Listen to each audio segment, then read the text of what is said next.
អើយការថតអីក៏ដោយមិនដែលបានរៀបចំល្អនោះទេ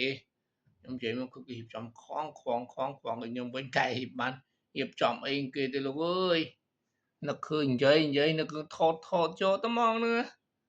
គ្មានបានរៀបចំអីទេតាំងពីការស្លៀកពាក់តាំងពីសក់តាំងអី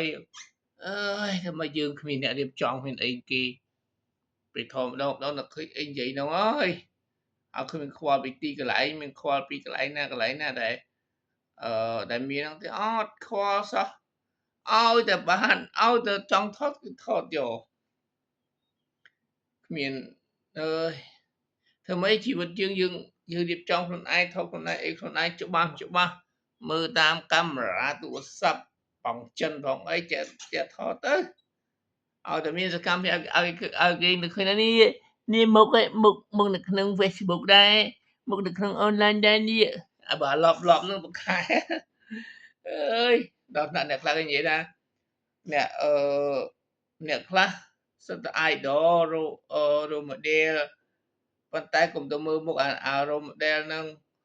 អើយនិយាយវាអត់ចេញព្រោះហេតុអីយើងអត់មានប្រយោជន៍អីទាំងអស់បើយើងនិយាយអត់ប្រយោជន៍មែនមកគេថាអត់ប្រយោជន៍វាអត់ប្រយោជន៍មែនយើងអត់មាននិយាយបានប្រយោជន៍ទៅសាច់កាយសោះអញ្ចឹងអ្នកមើលនឹងអត់ប្រយោជន៍ដូចតែគ្នាហ្នឹងវាគ្មានបើអាអ្នកនិយាយអត់ប្រយោជន៍ផងអ្នកមើលក៏អត់ប្រយោជន៍ដែរអើយសង្ឃឹមថាមានប្រយោជន៍ទាំងអស់គ្នាចុះអញ្ចឹង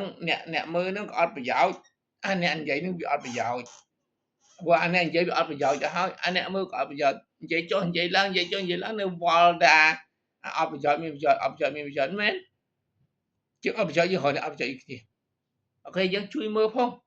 ពួកខ្ញុំនិយាយអត់ប្រយោជន៍អញ្ចឹងអ្នកនរគ្នាក៏អត់ប្រយោជន៍ដែរអូខេបាយបាយ